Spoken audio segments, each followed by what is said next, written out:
Good morning, everybody. What's going on? Welcome to number 2 of the Overcaffeinated and Overqualified podcast with Chef DeMarco or David and myself, Ryan.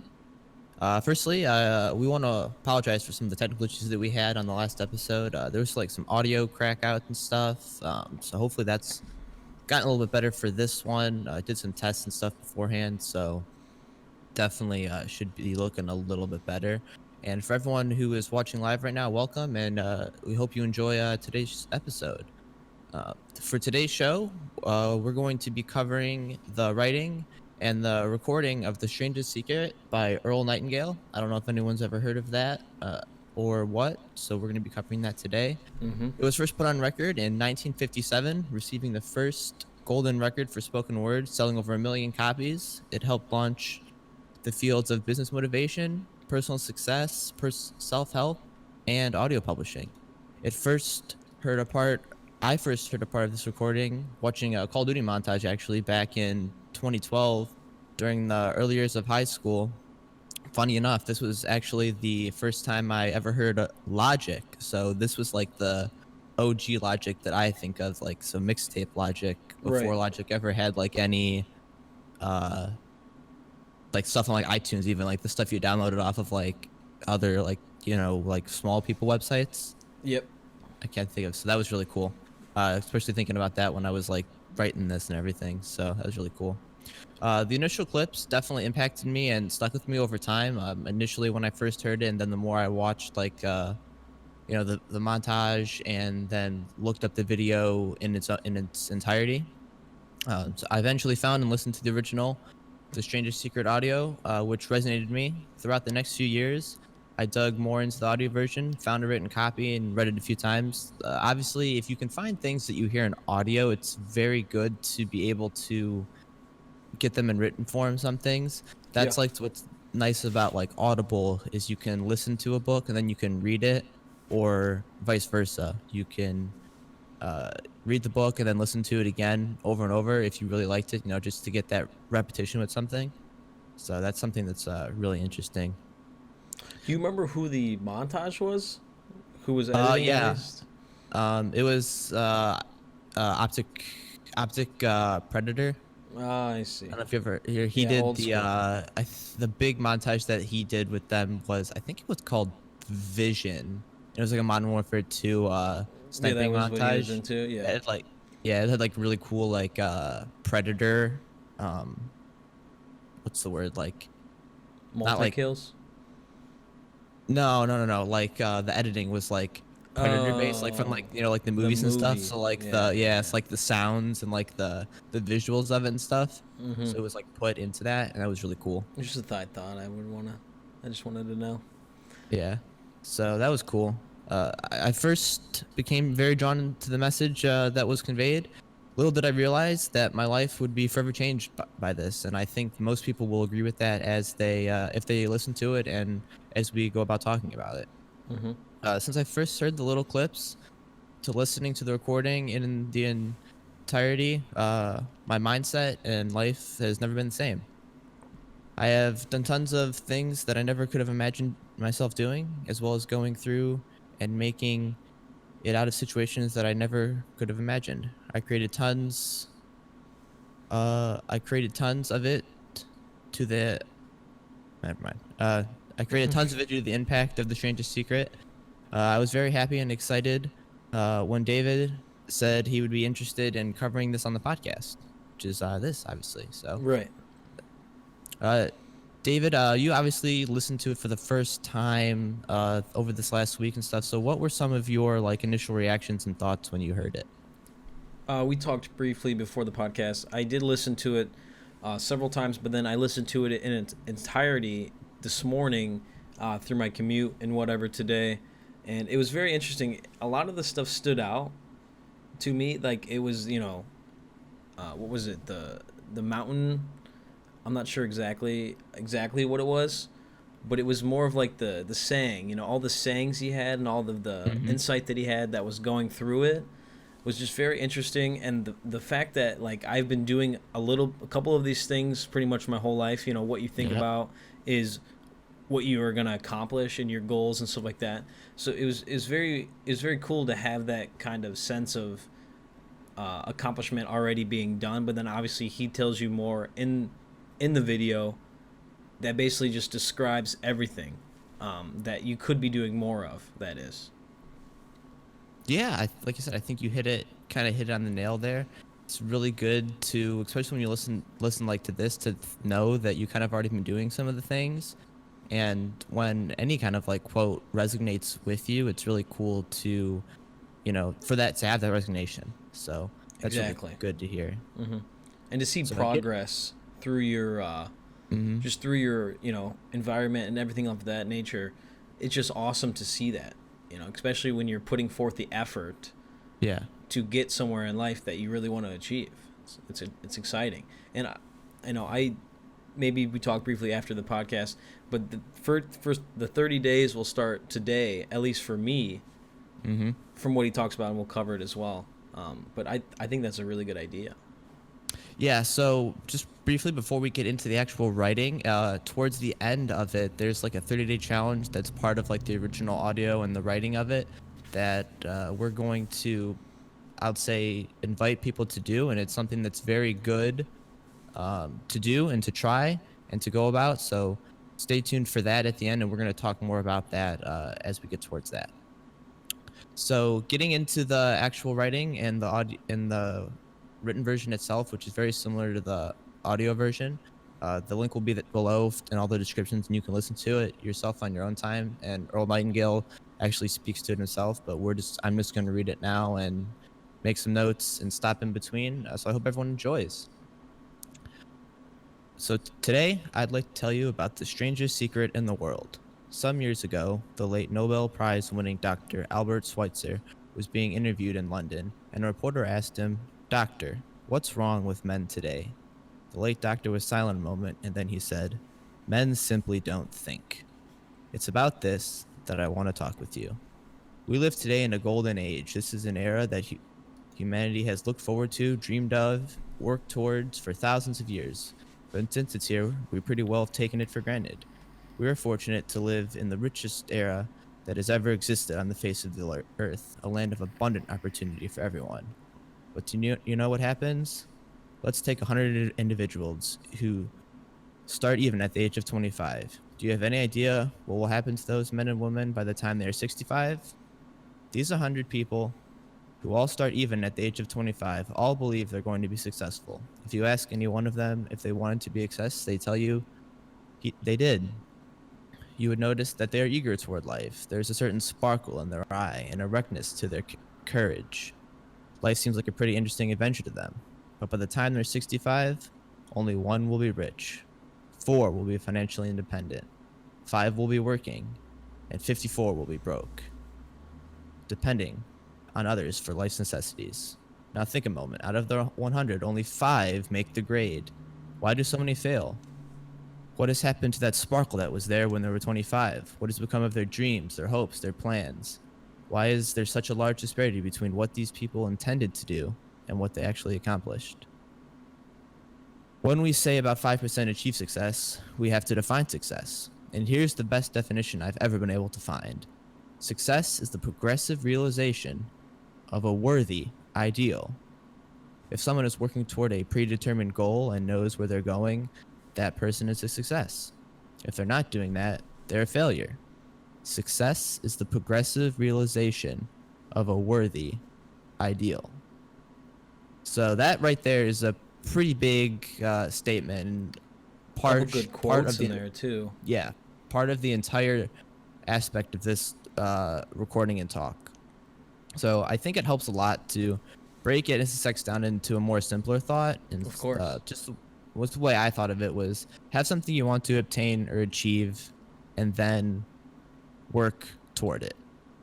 It's as simple as that. Just have something in mind, and then everything that you do kind of works you toward that of what you want to achieve, or that goal, we'll say, just to start. And just to go back to the ratio of just, out of 100 people, only 5 make the grade. I feel like that sometimes could be perception as well, because some people live comfortably under the means of what they Mhm. make or what they get in life, but in this ratio is just like in a retrospect of what he thinks from his ideals what success is. Obviously, only one will be rich. That could be up for interpretation as well. But out of five, out of 100, only five make it. You know, some people would say differently as well, and I totally respect this guy's opinion in all retrospect as well. But the realization of a worthy ideal could be to anyone something different entirely. I don't know if you agree with that. Yeah, I think yeah, what you're saying is true, and I think like for me especially, it's all about like interpretation. Part of some of the stuff that I want to get into as we further go along with this has to do with like you said, the interpretation of it. So out of you, like you said, anyone could live comfortably, kind of whatever their means are. It's up to you to decide like what your means are and like how you want to live, and then like the comfortability of that living, and that's like in your interpretation of it. Exactly what I was So trying to say. Yeah. yeah, so overall, it like all depends, I guess you could say maybe. But like I said, it's a very perspective based thing, and it's all in how you look at it and look at like the numbers and stuff like that. And then after, even more so, where you decide you want to go on that scale. You know what I mean? Right. So, getting back to it, Rollo May, the distinguished psychiatrist, wrote a wonderful book called Man's Search for Himself.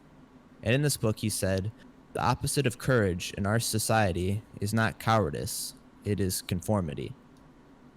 And there you have it, the trouble today, the reason for so many failures, conformity, people acting like everyone else without knowing why or without knowing where they're going. Now think of it. In America, there are over 40 million people over 65 years of age and older, and most of them are broke. They are dependent on someone else for life's necessities. We learn to read by the age we're 7. We learn to make a living by the time we're 25. Often by that time, we're not only making a living, we're supporting a family. And yet, by the time we're 65, we haven't learned how to become financially independent in the richest land that has ever been known. Why? We conform. The trouble is, most of us are acting like the wrong percentage group, the 95 who don't succeed. Why do people conform? Well, they really don't know. Most people seem to believe their lives are shaped by circumstances, by things that happen to them, by exterior forces. They're out-of-directed people.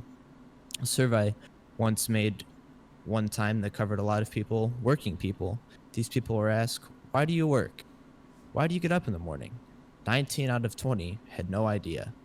If if you press them, they will say, everyone goes to work in the morning. And that's the reason they do it, because everyone else is doing it. So with that, I definitely think that the idea of conformity is still something that overlays into today in today's society. Um, if that's like the word you want to use to describe Yes, it, I but would. Yeah. everyone kind of wanting to be like everyone else or someone else. You can pick that person or anything like that. So then they strive to be that person instead of finding who they want to be and what they themselves could be good at. Hmm. So that's definitely a big thing. I definitely think social media, obviously, in our lives is plays a big part in that, and it's definitely a part of like the changing times in the world we live in now.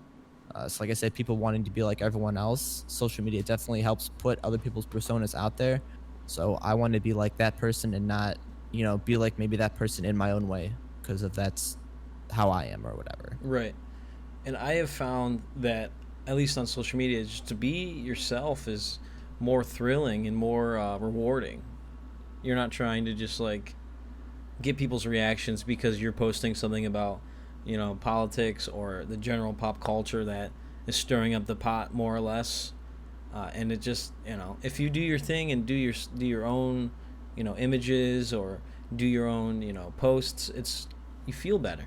You're not taking from anything. You're not conforming, which is what I think he's trying to say here is people try to conform, and I think what he was saying was people try to conform just in like a general class, middle class, low class, high class. People try to conform to like the majority, which is obviously either the middle class or below, and they're not trying to go out of their boundaries basically to try to find more success.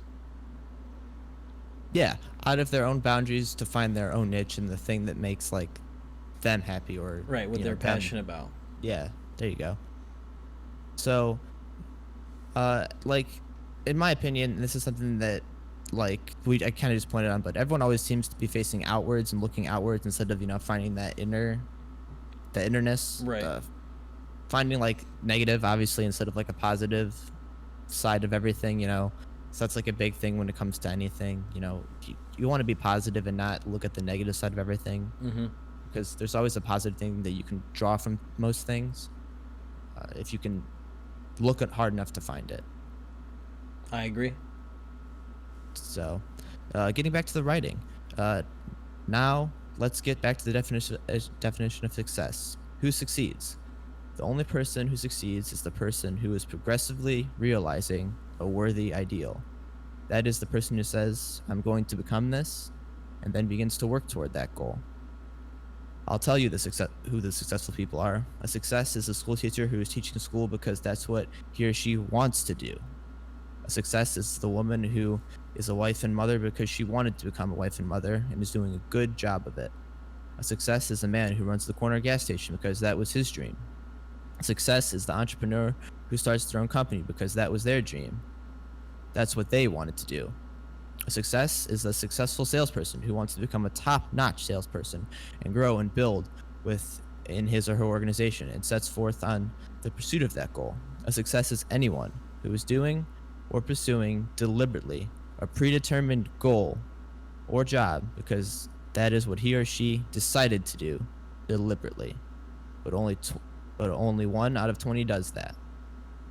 So I think that's another, obviously, like a big kind of like statement to just talk about what I think we both said of how it doesn't matter what you do as long as it's what you're doing and it's like a productive thing to Right. society, Mm-hmm. right? You have to be productive to society, but also doing whatever you want to do. It doesn't matter what it is. If you want to be, the best mail delivery guy or a postal delivery guy, that's what you want to do, then do it.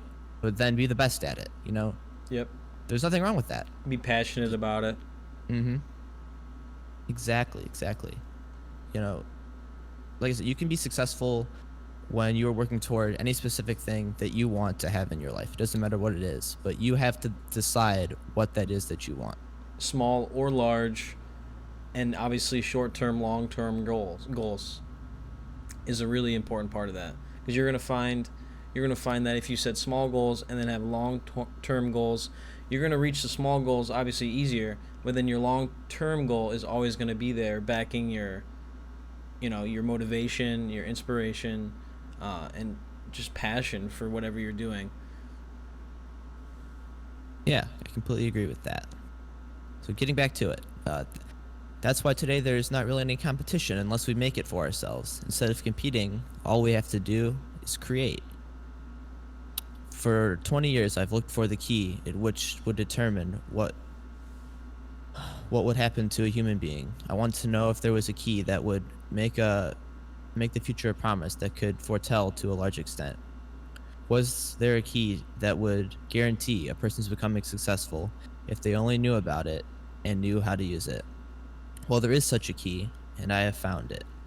Have you ever wondered why so many people work so hard and honestly without ever achieving anything in particular, and why others don't seem to work hard yet seem to get everything? They seem to have the magic touch you've heard people say about someone: everything he touches turns to gold. Have you ever noticed that a person who becomes successful tends to continue to become successful? On the other hand, have you ever noticed how someone who is a failure tends to continue to fail? Well, it's because of goals. The difference is goals. Some of us have goals, some don't. People with goals succeed because they know where they're going. It's that simple. So just like with that, it really is that simple. Goals. We talked about it a little bit last week, in just an overall sense, and hearing it again just makes it even better and puts even much a more emphasis on the importance of it in today's world, the previous world, any kind of world. Goals can be anything. They can be anything you want. and they're essential to creating your own success and having happiness and fulfillment in your life. And we talked about this last week, like you said, writing them down, checking them off, progress reports basically on a weekly to daily basis on how you're achieving your long-term goals is important, because if you don't see progress, you should obviously switch it up, maybe do more short term to get to the long-term goals. And we're talking about 6 months to a year, I would say. And then from then on, you just keep going. You just keep doing it, keep checking them off the list, keep progressing, and then it all comes eventually. With hard work and dedication, like everyone says. Yeah, like you said, I think you're right, 100%. They have to be written down and reviewed and studied like anything else that you commit to in life. You've got to have long-term ones as well as the short-term ones. Like you even said, if you think it's harder to get to that long-term goal, find and write down the little goals that you can do right now to help get to that big thing. Maybe not think of it as like that big thing, but you want to have your journey. And if you can map out how you're going to get there with little things, then you're well on your way. So just like one really good example I think of that is, for me personally, my biggest goal is to become financially independent. So whether that's I can retire early or just work wherever and do whatever I want and have plenty of money to do anything that I want. Right. And travel, go on trips, basically anything of pleasure in reality you want to do when you retire, especially if you set your goals right. So, and the easiest way to do that and to like map out that journey is obviously just to make smaller goals. So like, what is something that you can do right now to guarantee that success? And that would be save $30 from, or not $30, 30% of every paycheck that I get from working. So breaking that down even more. Well, how do you get the 30%? You gotta open up 2 different accounts to put the money in, and then you have to have the money taken directly from the paycheck, so directly deposited into those accounts, so you never see it. If you don't see it, you can't spend it, and it'll always go where it needs to go. So I think that's just a really good example of like how you can break down a big goal into something smaller and put it into what you can do even like right now at this point to take you however far into the future. Think of a ship leaving a harbor. Think of it with the complete voyage mapped out and planned. The captain and crew know exactly where the ship is going and how long it'll take. It has a definite goal, and 9,999 times out of 10,000 it will get to where it started out to get. Now let's take another ship, just like the first, only let's not put a crew on it or a captain at the helm. Let's give it no aiming point, no goal, no destination. We just start the engines and let it go. I think you'll agree with me that if it gets out of the harbor at all, it will either sink or wind up on a deserted beach, a derelict. It can't go any place because it has no destination, no guidance. It's the same with a human being. Take a salesman, for example. There is no other person in the world today with the future of a good salesperson. Selling is the world's highest paid profession, if you are good at it and if you know where you're going. Every company needs top-notch salesmen, and they reward those people. The sky's the limit for them. But how many can you find?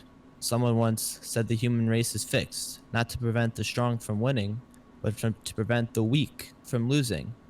Western society today can be likened to a convoy in time of war. The entire economy is slowed down to protect its weakest link, just as the convoy has to go at the speed that will permit the slowest vessel to remain in formation. Now, that's why it's so easy to make a living today. It takes no particular brains or talent to make a living or support a family. We have a plateau of so-called security, if that's what a person is looking for.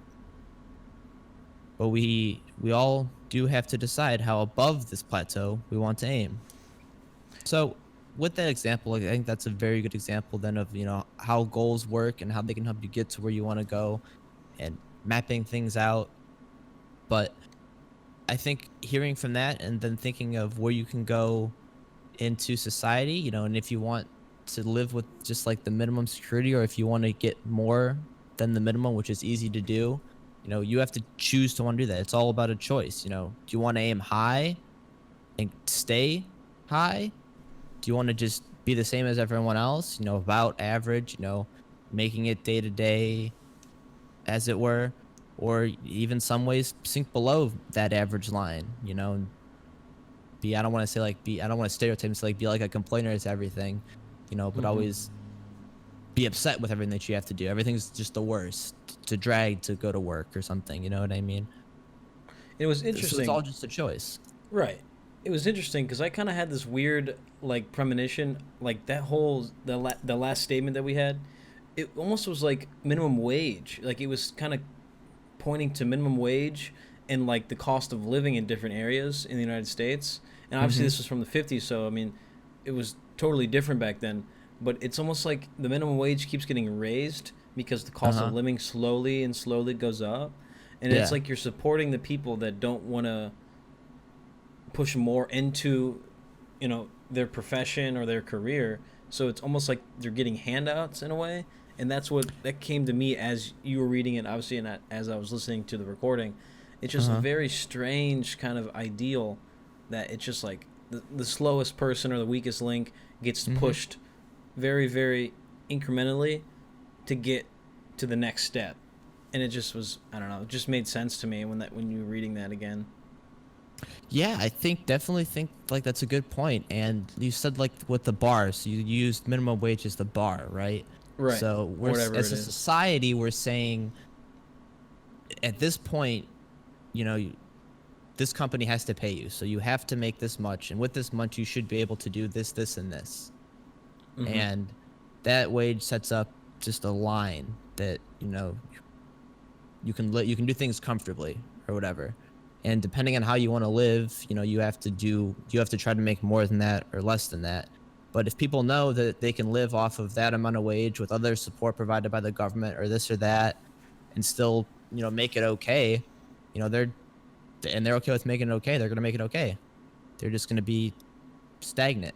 But then, Exactly. they might think that, oh, I've been doing this for this long, I can't do anything else kind of thing. I'm not going to go any higher. I don't want to go any higher. This is all I know. Conformity. So, yeah, you're conforming to that standard that you Mm-hmm. had originally set yourself at. I like that. So, getting back to it, now let's speak. Now let's get back to the strangest secret in the world, the story I wanted to tell you today. Why do those with goals succeed in life and those without them fail? Well, let me tell you something which, if you really understand it, will alter your life immediately. If you understand completely what I'm about to tell you from this moment on, your life will never be the same again. You will suddenly find that good luck seems to be attracted to you. The things you want just seem to fall in line, and from now on, you won't have the problems, the worries, the gnawing lump of anxiety that perhaps you've experienced before. Doubt and fear. Well, now they'll be things of the past. Here is the key to success and the key to failure. We become what we think about. Let me say that again. We become what we think about.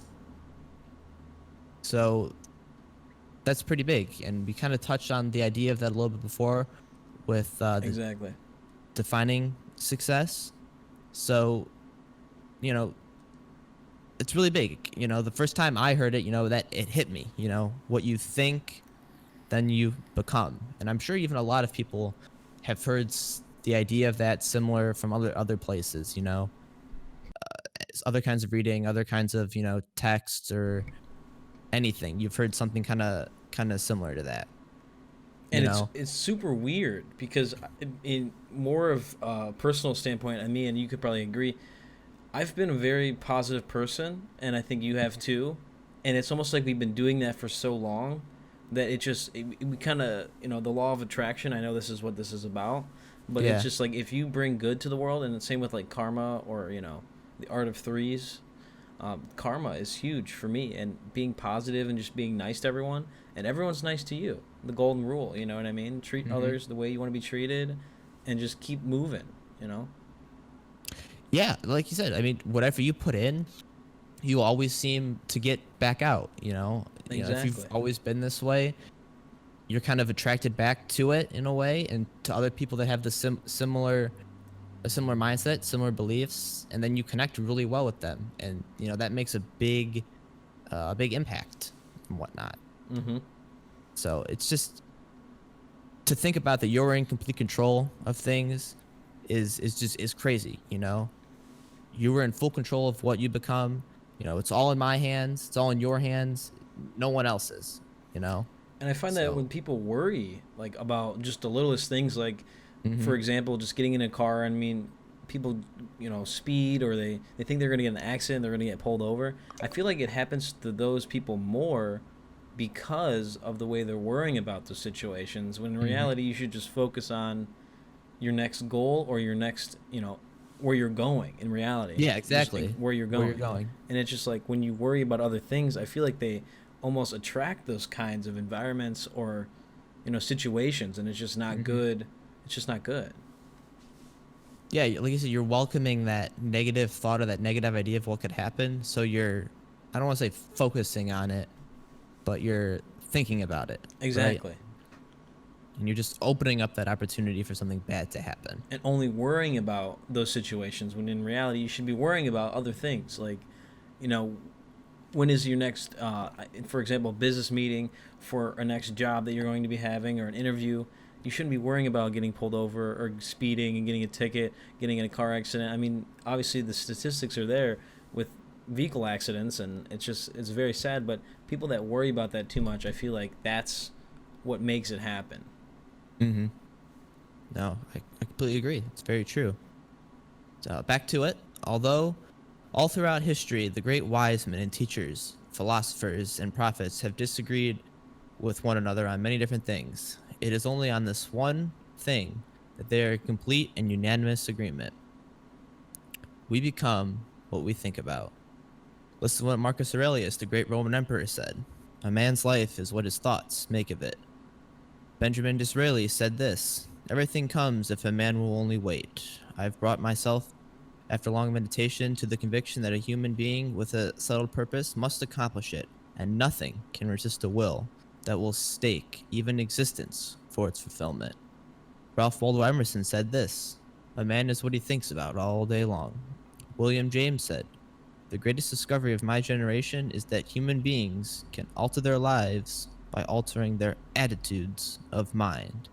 And he said, we only in cold blood act as if the thing in question were real, and it will become infallibly real by growing into such a connection with our life that it will become real. It will become so knit with habit and emotion that our interests in it will be those which characterize belief. He also said, if you only care enough for a result, you will almost certainly obtain it. For for if you wish to be rich, you will be rich. If you wish to be learned, you will be learned. If you wish to be good, you will be good. Only you must then really wish these things, and wish them exclusively, and not wish at the same time 100 other incompatible things just as strongly. In the Bible, you read in Mark 9:23, if thou canst believe, all things are possible to him that believeth. My old friend Dr. Norman Vincent Peale put it this way: this is one of the greatest laws in the universe. Fervently, I do wish I had discovered it as a very young man. It dawned upon me much later in life, and I found it to be the greatest discovery, if not my greatest discovery, outside my relationship to God. The great law briefly and simply states, if you think in negative terms, you will get negative results. If you think in positive terms, you will achieve positive results. That simple fact, he wanted to say, is the basis of an astonishing law of prosperity and success. In 3 words, believe and succeed.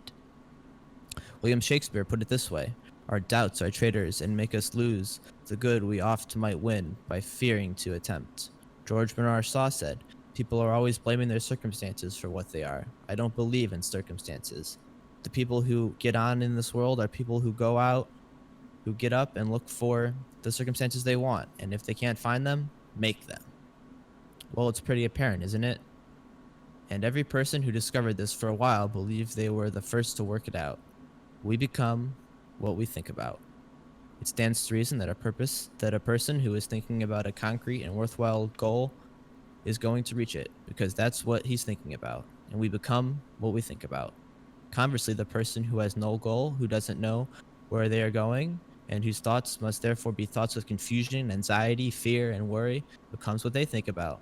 Their life becomes one of frustration, fear, anxiety, and worry. And if we think about nothing, we become nothing. So Huge. I yeah, Huge, so man. yeah, that last sentence, like, that really sums it up. If you're not thinking about anything, you can't hope to become something. Exactly. If you don't have a goal or an aim, what are you doing? Why are you even alive to an extent? It's just that So, that last part, man. That last part just blows me away, and it's just so simple, but yet some people mhm. just don't. They just don't get it. Sometimes it's with inspiration and something having like a mentor tell you that is a little different than learning it on your own. But it's Yeah, just that is just wonderful to the think im- about that. the impact of it can have, depending on where you hear it, Mm-hmm. can definitely make like a Or from drastic who? You know what I mean? yeah, or from who and how you think about it. So that's definitely really, it's something. It really is a big thing.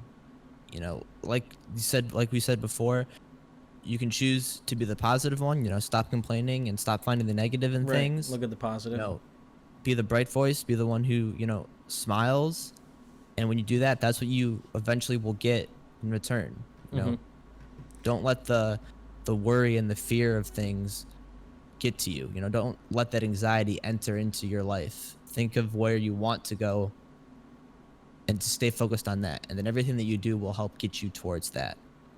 And I love how he pretty much put examples on people that have said this in the past, whether that's Hmm. in the Bible, from a a doctor, from the Roman, well, obviously Shakespeare and the Roman leader. I mean, you have all of the facts here that just prove it's happened throughout years, hundreds of years, Hmm. almost thousands of years, that this is what people have been saying for that long, and it's just like you gotta really just think about it, because if you just gloss over, you're not gonna put it in your mind and keep it there. You're just gonna gloss over, and then you're Yeah. pretty much losing it within seconds, because Hmm. obviously so much stuff goes on a daily basis that you're not gonna think about it. But I think it's huge that he provided examples, people that said it, and then obviously the full quotes. That it's crazy.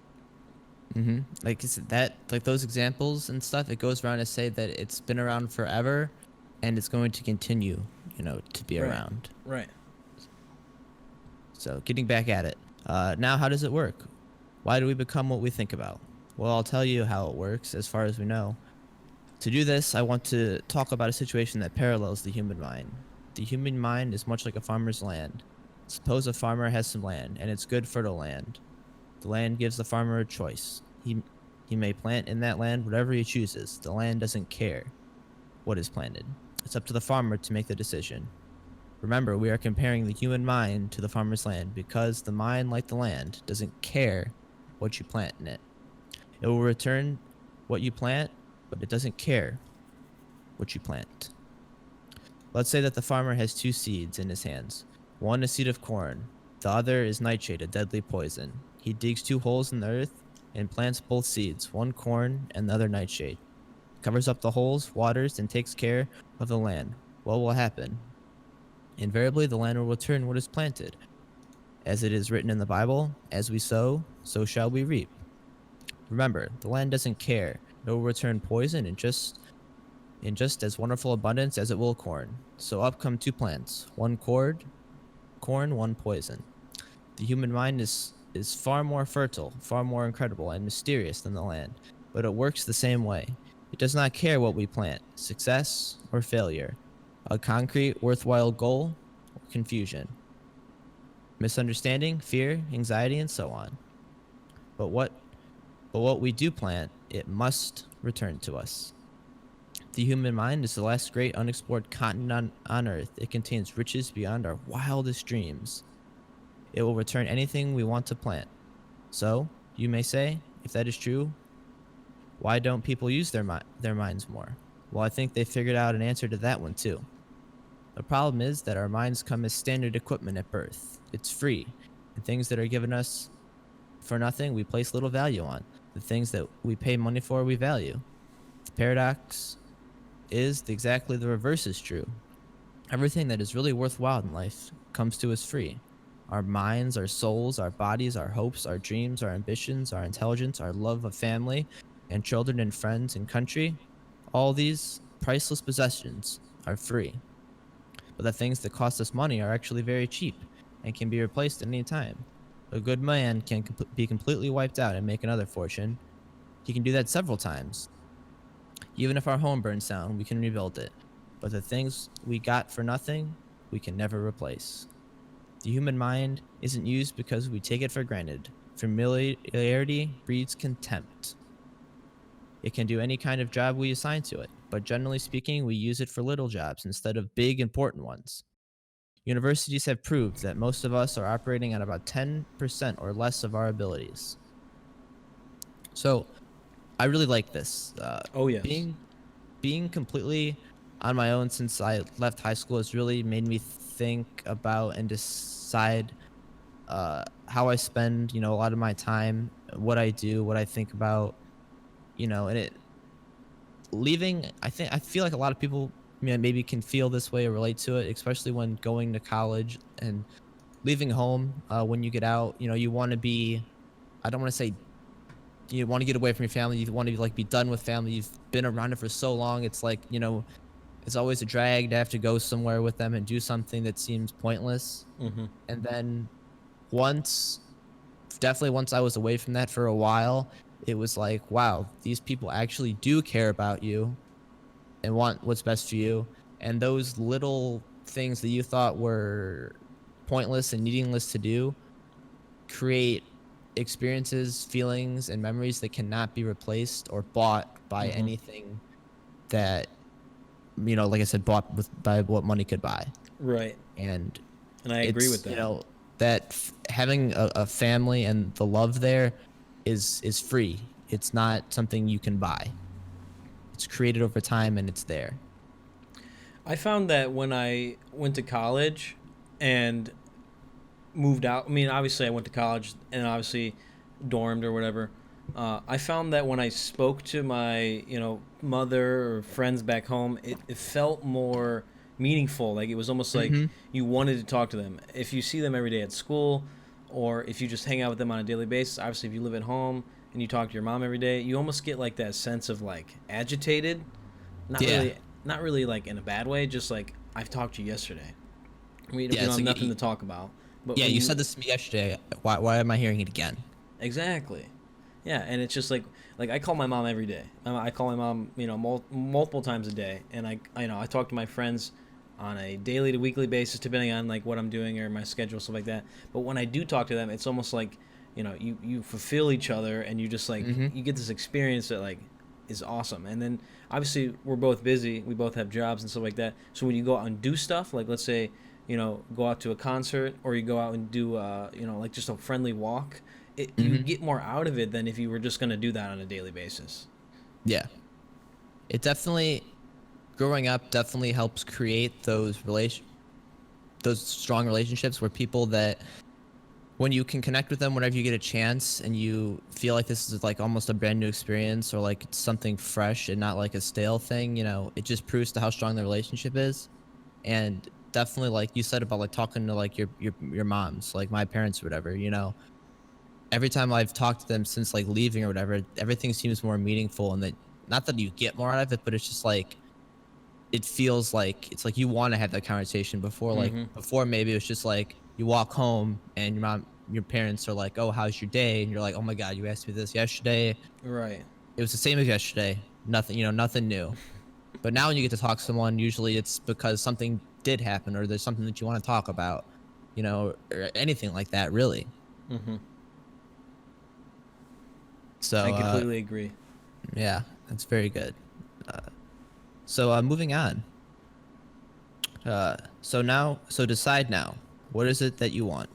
Plant your goal in your mind. It's the most important decision you'll ever make in your entire life. What is it you want? Do you want to be an outstanding salesman? Do you want to excel at your particular job? Do you want to go places in your company, in your community? Do you want to get rich? All you have got to do is plant that seed in your mind.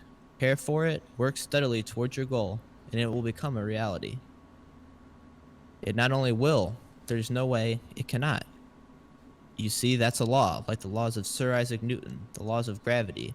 If you get on top of a building and jump off, you will always go down. You'll never go up. And that's the same with all the other laws of nature. They're inflexible. They always work. Think about your goal in a relaxed, positive way. Picture yourself in your mind's eye having already achieved this goal. See yourself doing the things you will be doing when you have reached your goal. Ours has been called the I have trouble with this word, theobarbital age, the age of ulcers and nervous breakdowns and tranquilizers, at a time where when medical research has raised us to a new plateau of good health and longevity. Far too many of us worry ourselves into an early grave, trying to cope with things in our own little personal ways without learning a few great laws that will take care of everything for us. These things we bring on ourselves through our habitual way of thinking. Every one of us is the sum total of our own thoughts. We are where we are. We are where we are because that is exactly where we really want or feel we deserve to be, whether we'll admit it or not. Each of us must live off the fruit of our own thoughts in the future, because what we think about today and tomorrow, next month and next year, will mold your life and determine your future. You are guided by your mind. So, how are you going to use your mind, to portray yourself? Are you going to be positive, like we said? Are you going to be negative? I believe part of this, comes from realizing the things in your life that you have control of them, and then doing whatever it takes to control them.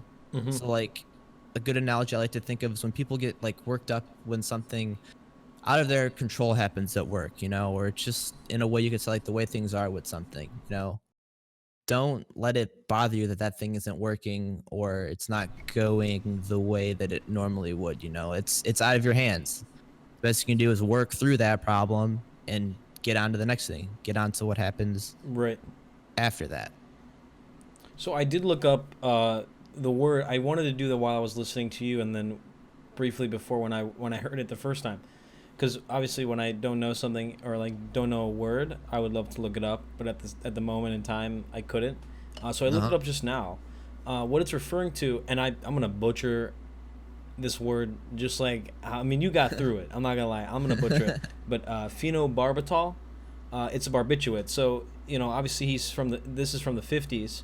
And that's when modern medicine starting to becoming, on a daily prescription rate, with like, antidepressants, stuff like that. But he's basically just saying it reduces, synapses, and it just makes you more calmer.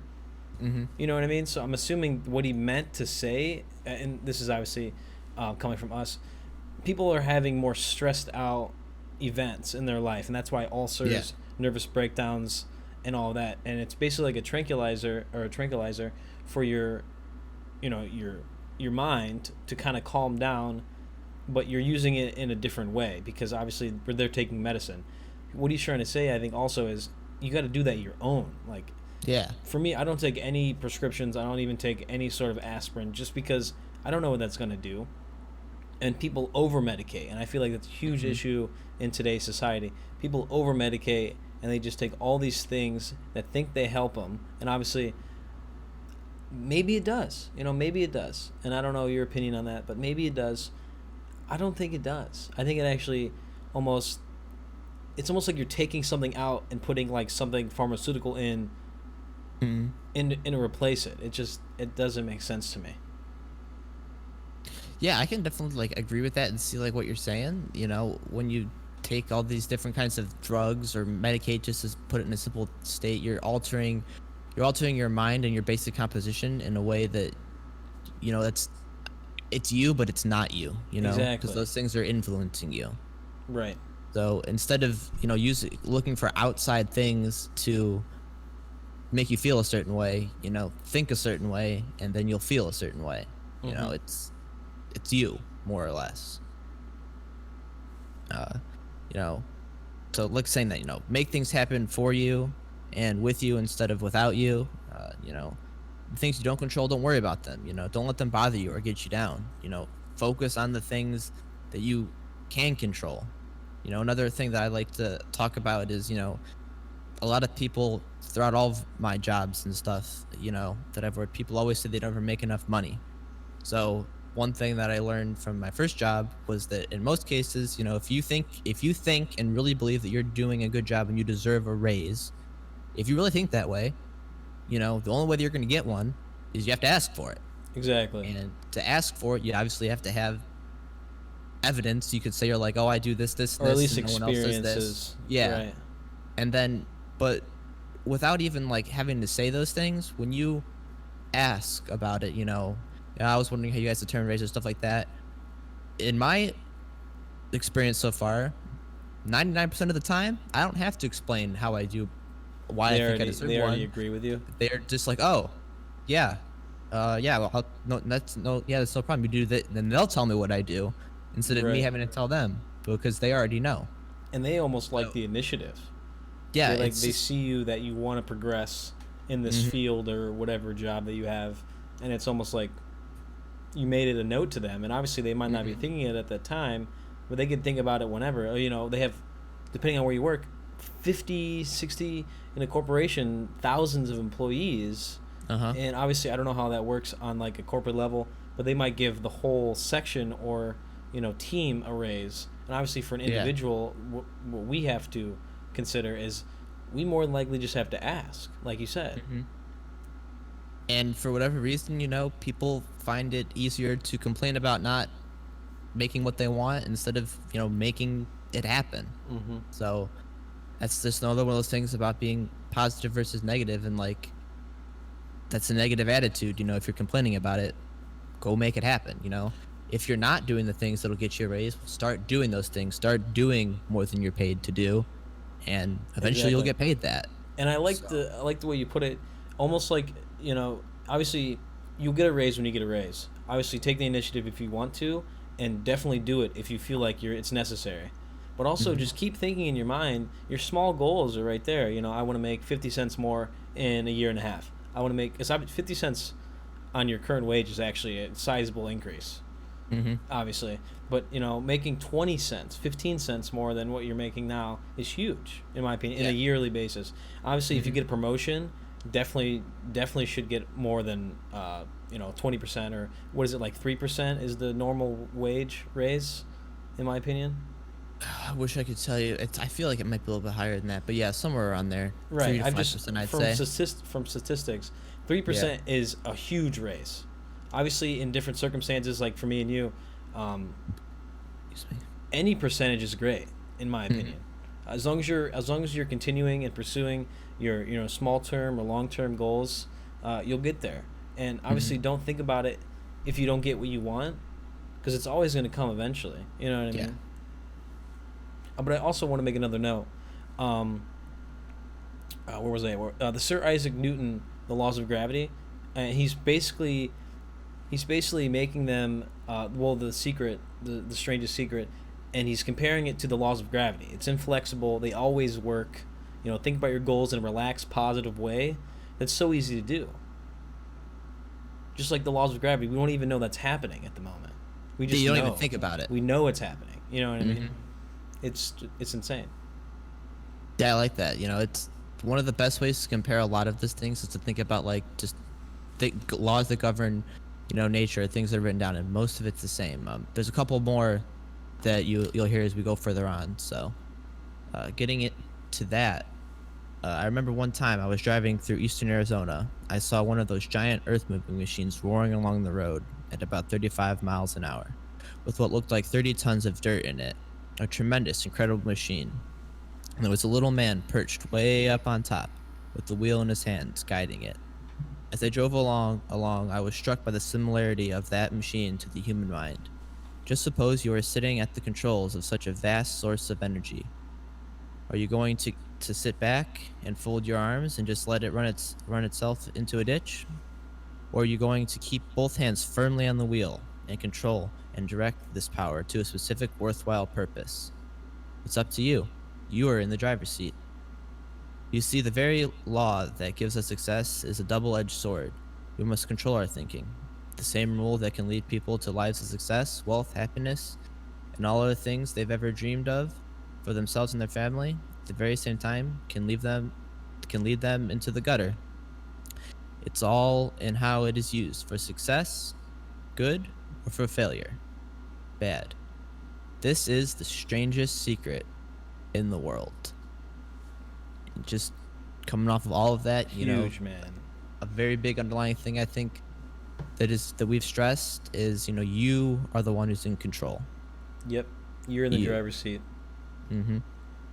And in reality, if you're all alone and by yourself, you control basically every aspect of your life. Obviously, there's outside environments and things that could happen, but you can make something out of nothing, literally. Mm-hmm. So, why do I say it's strange, and why do I call it a secret? Actually, it's not a secret at all. It was first promulgated by some of the earliest wise men, and it appears again and again throughout the Bible. But very few people have learned it or understand it. That's why it's strange, and that's why, for some equally strange reason, it virtually remains a secret. I believe you could go out on a walk down the main street of your town and ask one person after another what the secret of success is, and you probably would not run into one person in a month that could tell you. This information is enormously valuable to us if we really understand it and apply it. It is valuable to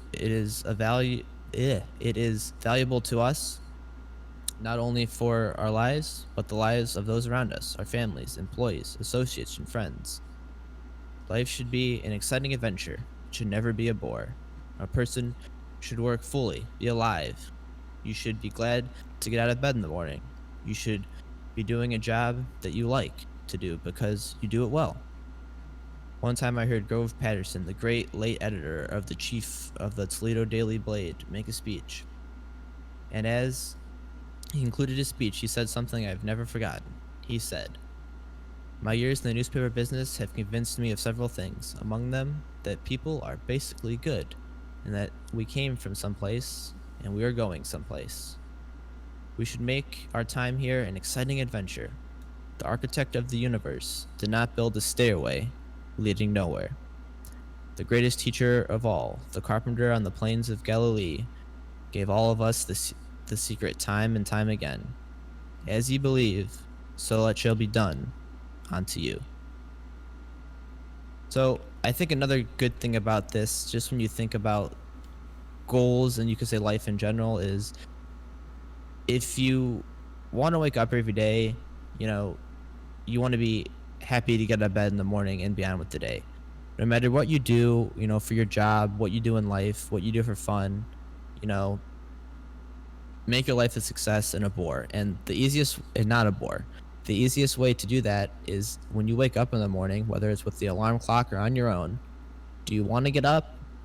Or do you turn over and, another day? You know what I mean? Right, sit on your phone for an hour and a half. Yeah, it's almost kind of like I think of it even in a way, thinking about getting up in today's world maybe more, but even going to bed. Like when you go to bed, are you tired when you go to bed? Right. Hop in bed and you go to bed?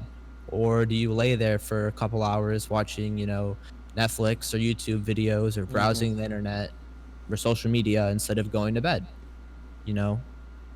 All these things can help, I would say, like evaluate or determine, how successful you may or may not be, or how happy you could be, or Right. they can be drawn back to it. And you almost wage, like, obviously, for days off for me, it's hard for me to want to go to sleep at a normal time, to wake up at an early time.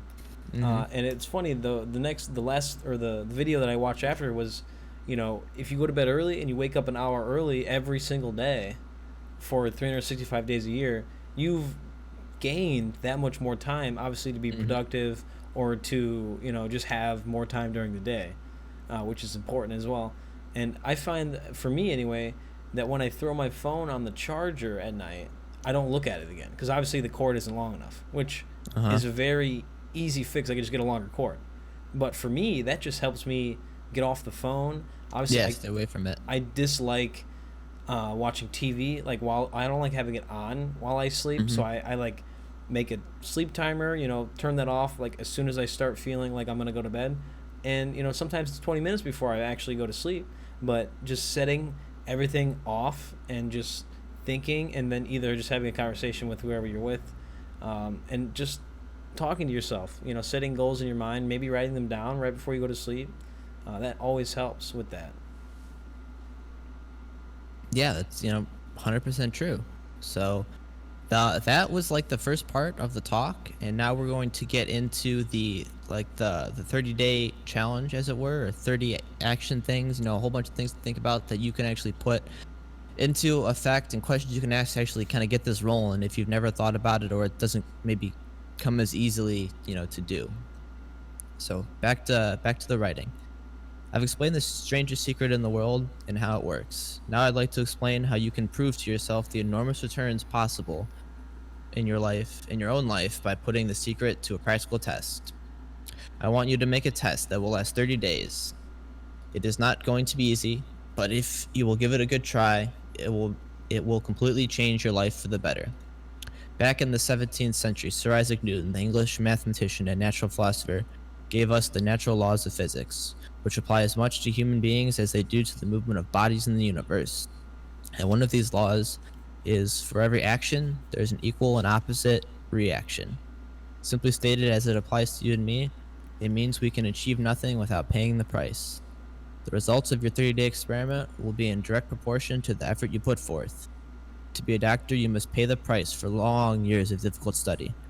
To be successful in selling, and remember, each of us succeeds in life to the extent of our ability to sell, selling our families and our ideas, selling education in schools, selling our children on the advantages of living a good and honest life, selling our associates and employees on the importance of being exceptional people. Two, of course, the profession of selling itself. But to be successful in selling our way to the good life, we must be willing to pay the price. Now, what is that price? Well, it is many things. First, it is understanding emotionally, that is, as well as intellectually, that we literally become what we think about, that we must control our thoughts if we are to control our lives. It is understanding fully that as ye sow, so shall he reap.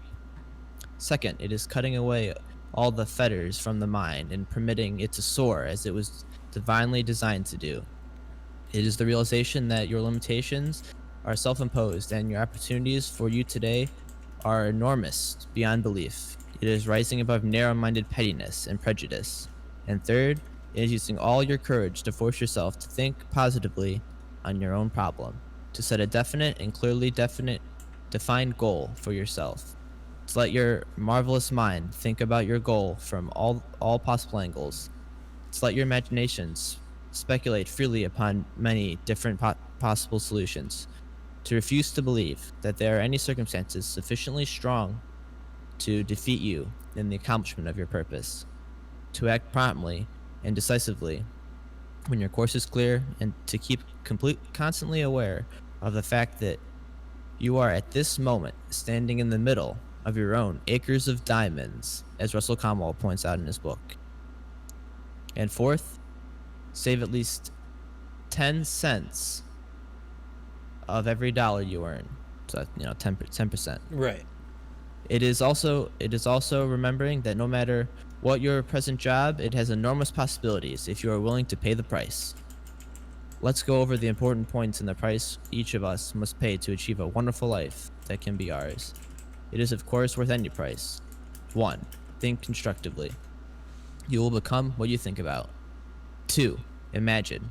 Remember the word imagination and let your mind begin to soar. 3. Courage. Concentrate on your goal every day. 4. Save 10% of what you earn. And 5. Action.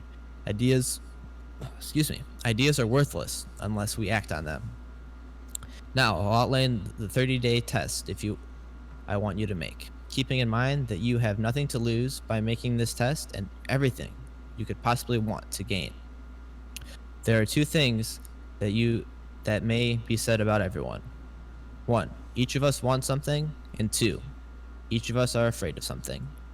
For the next 30 days, follow each of these steps every day until you've achieved your goal. First, I want you to write on a card what you want more than anything else. It may be more money, Perhaps you'd like to double your income or make a specific amount of money. It may be a beautiful home. It may be success at your job. It may be a particular position in life. It could be a more harmonious family. Each of us wants something. Write down on your card specifically what you want. Make sure it's a single goal and clearly defined. You need not show it to anyone. In fact, often it is best not to. Carry the card with you so that you can look at it several times a day. Think about your goals in a cheerful, relaxed, positive way each morning when you get up, and immediately you have something to work for, something to get out of bed for, something to live for. Look at the goals written on your card every chance you get during the day and just before going to bed at night. As you look at it, remember that you must become what you think about. And since you've been thinking about your goal, you realize that soon it will become yours. In fact, it really is yours the moment you write it down and begin to think about it. Look at the abundance all around you as you go about your daily business. You have as much a right to these abundances as any living creature. It is yours for the asking. Now, we come to the difficult part. Difficult because it means the foundation of what is probably a brand new habit. New habits are not easily formed. Once formed, however, they will follow you for the rest of your life.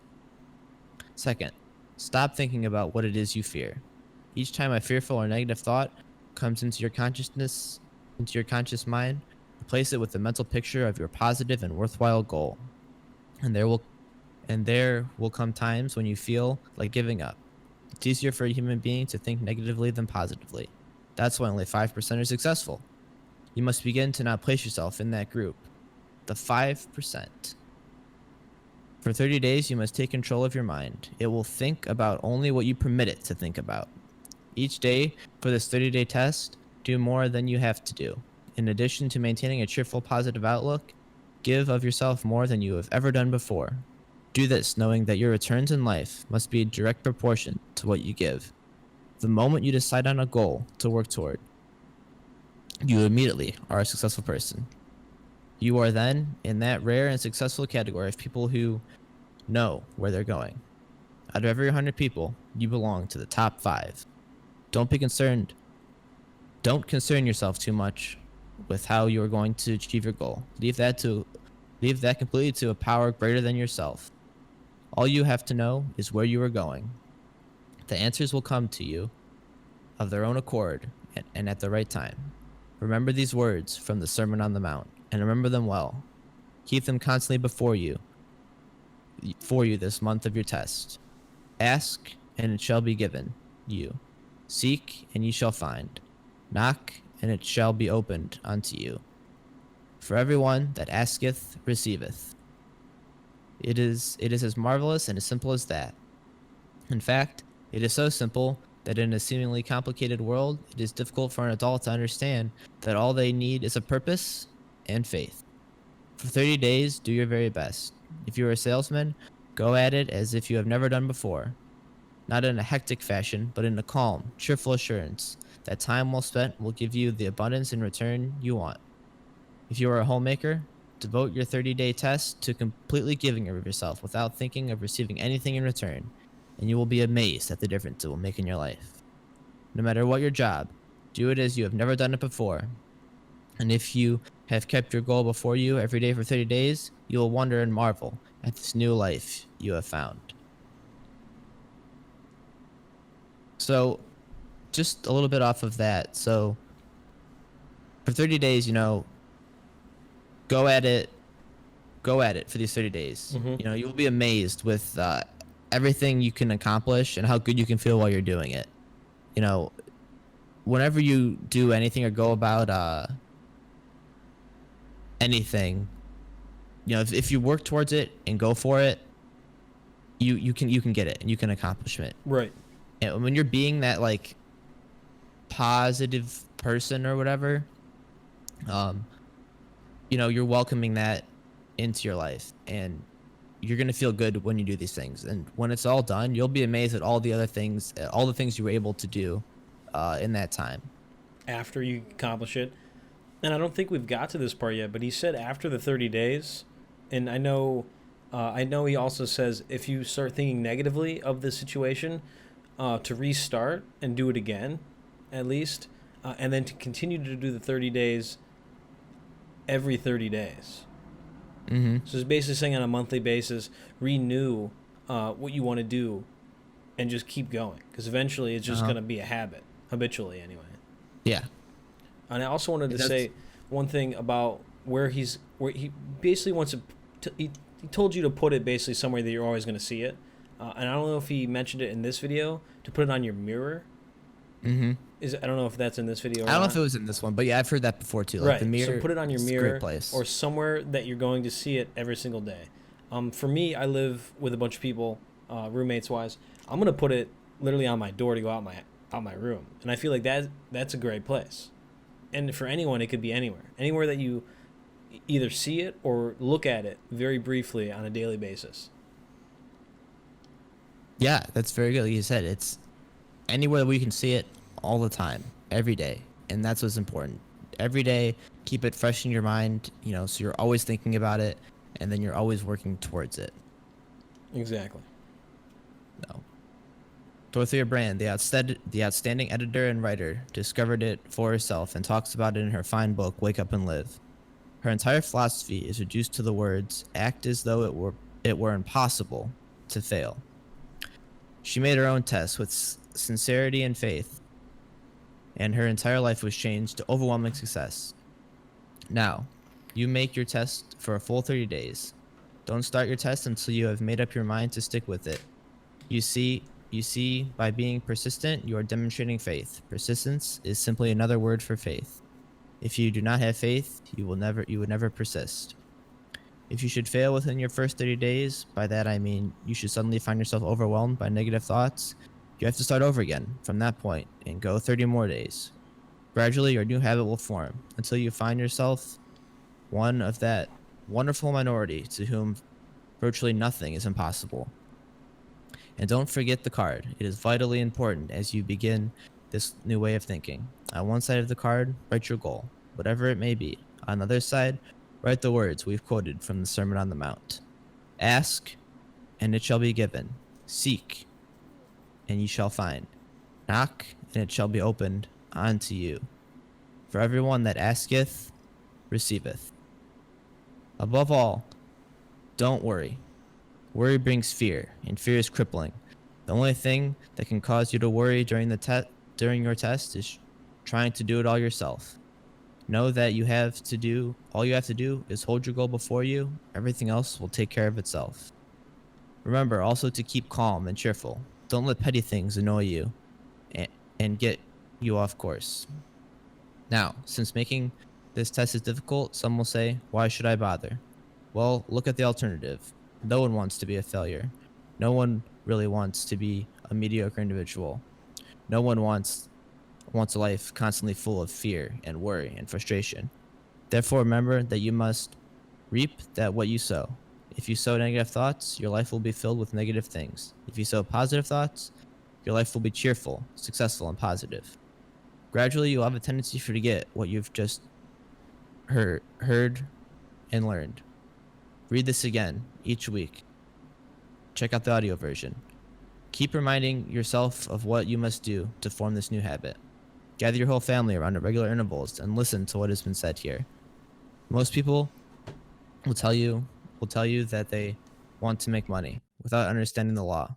The only people who make money work in a mint. The rest of us must earn money. This is what causes those people who keep looking for something for nothing, a free ride to fail in life. The only way to earn money is by providing people with services or products which are needed and useful.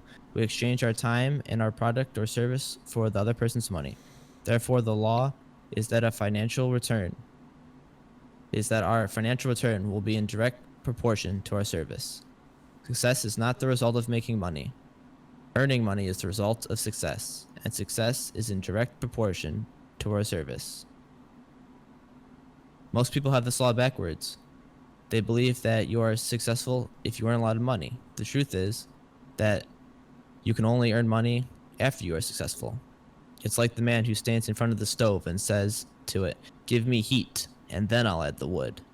How many men and women do you know Or do you suppose there are today who take the same attitude toward life? There are millions.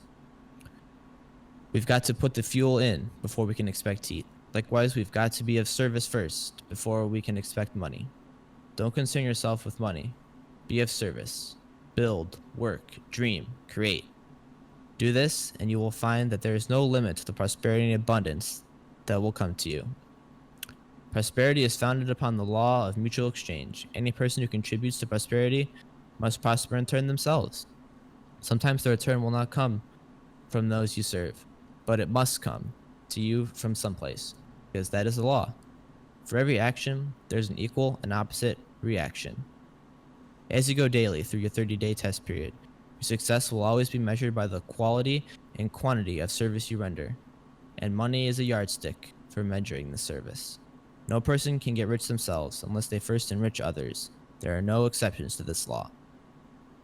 You can drive down any street and from your car estimate the service that is being rendered by the people living on that street.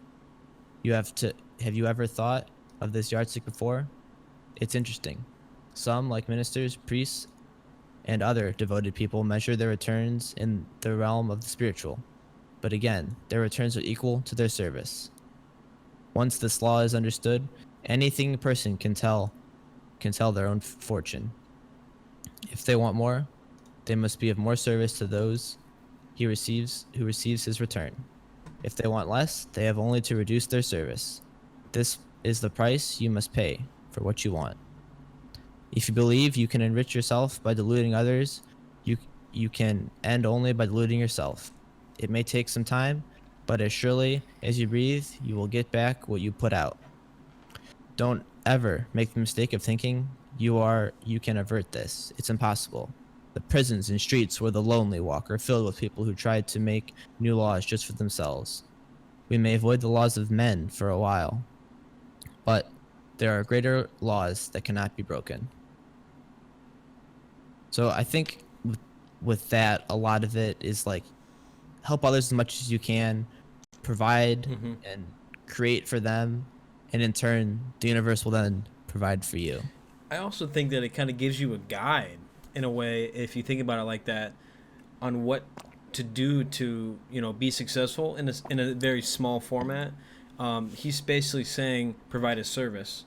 Obviously, if you do other things, I couldn't really think of an example while you were talking of something that of a job that you're not providing a service. For me, obviously, that's to provide pleasure for someone that's eating the food. For you, you're definitely doing a service. But I couldn't think of one job that you're not providing a service. Besides like the stereotypical like telemarketer that's really not doing anything besides calling people. But he's basically just saying, if you provide a service and you put out yourself, you're going to get that in return, whether that is in happiness, a monetary value like money, or just in general. Yeah, like I said, service is like the big thing, and you provide the service, and then you get, we'll say, paid, or the return is for the service that you provide. Right. So when you think about that, think about what you can provide of value to anyone and everyone. So it's very interesting the way he put it like that, because he said you can measure it. A yardstick is basically the measurement for the money, or like in a certain way he said that like money is the yardstick. I don't know. Yeah, I can't remember exactly. So like the yardstick is like, I think you could say maybe the yardstick is the physical way to measure. Right. Yeah, you're measuring this. You physically measure something with a yardstick, right? I just found it. Yeah, money is the yardstick for measuring this service. So obviously, if you provide better service, you'll get technically more money. Right. Yep. Yeah, there you go. Exactly. All right. So, right back at it.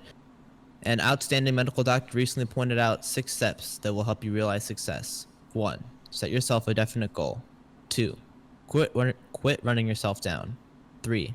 Stop thinking of all the reasons why you cannot be successful and instead think of all the reasons why you can. 4. Trace your attitudes back through your childhood and discover where you first got the idea that you could not be successful if that is the way you've been thinking. 5. Change the image you have of yourself by writing out a description of the person you would like to be. 6. Act the part of the successful person you have decided to become. The doctor that wrote those words was the noted West Coast psychiatrist, Dr. David Harold Fink. Do what the experts since the dawn of recorded history have told you to do. Pay the price by becoming the person you want to become.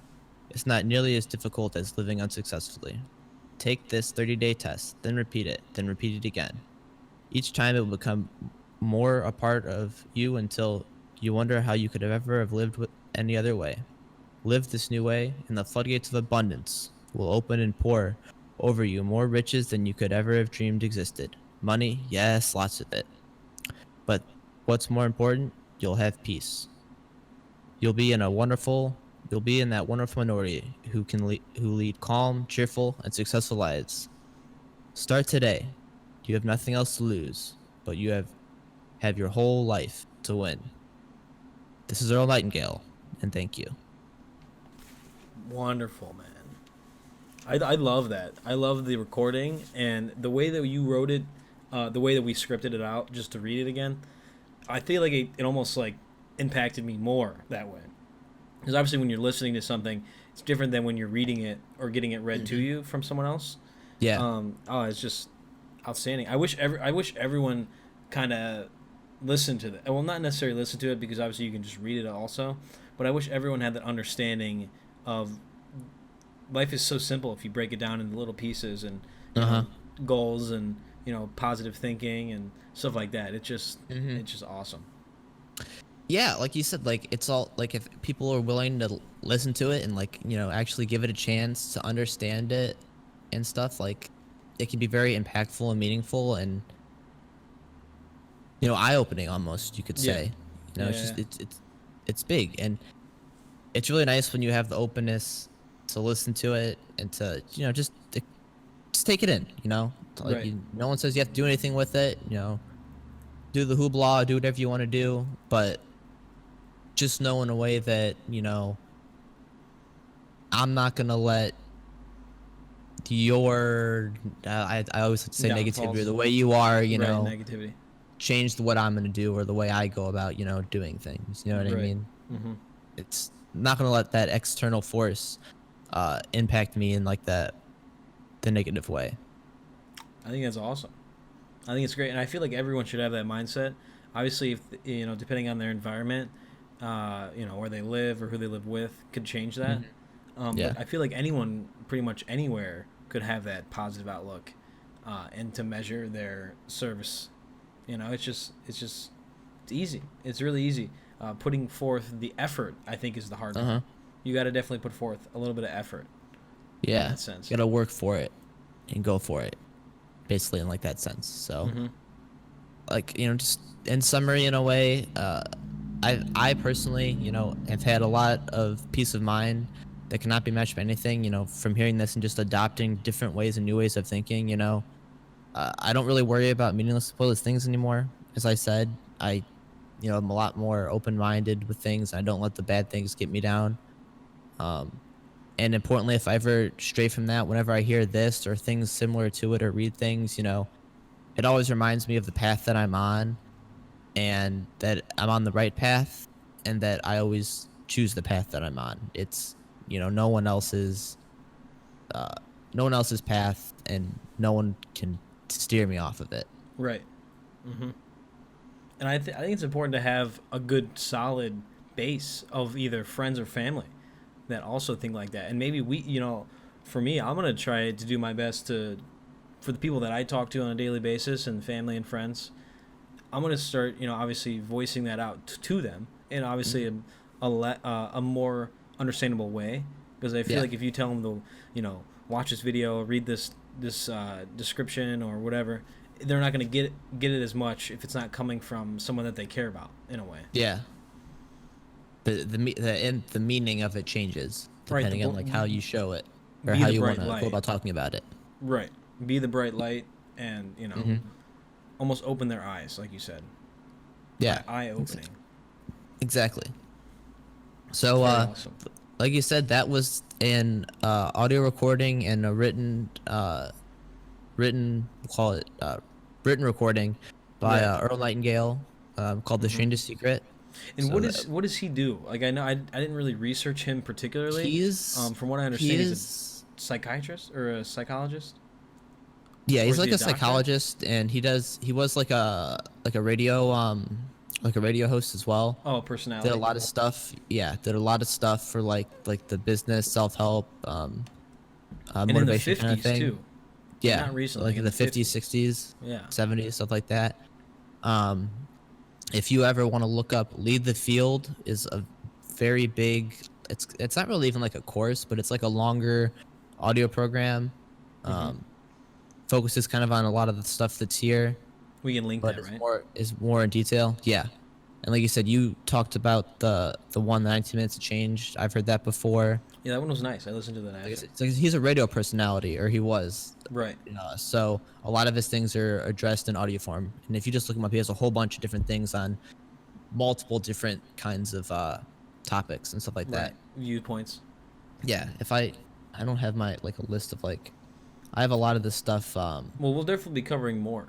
around. I Yeah, think anyway, and I think we should like let them hear it eventually too, because that dude's voice is so I wouldn't say impactful, but just like he like he has that weird like he has like that directive. radio. Yeah, Yes. the I radio don't even know what that would be personality, called. or however you And want to describe it. That like for some when reason you're I keep listening, thinking you're like drawn impactful. in, and you feel the conviction, like Conviction. That's a the good one. conviction and the sincerity of what they're saying. Like it makes it more impactful. Like how It they almost speak sounds like about he it. just like believes it. Like no one could change his mind, and it Yeah. just that makes it so much better, Mm-hmm.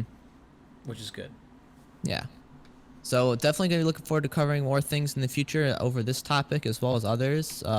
Want to thank everyone for listening in live, and everyone who listened to the audio version as well as the video version. Stay tuned for a new episode next week. And David, where can everyone find us? We can so on screen currently we have all of our socials: Facebook, Twitter, YouTube, Instagram for the podcast. I have my personal Instagram, Twitter, and YouTube. Ryan has his Facebook, Instagram, Twitter, and YouTube also on there. Find us live on Sunday mornings. We're going to try to shoot for at twitch.tv/ChefDeMarco. We're doing a live podcast, and then we're going to record it obviously as well. Throw it on our other social medias just so it's more available, I guess you can say, because obviously if you can't tune in for the live version, which is awesome if you can, but definitely tune in and listen to the audio version or the visual version on other platforms. Yeah. So thanks everyone for listening or watching, and have a fantastic day.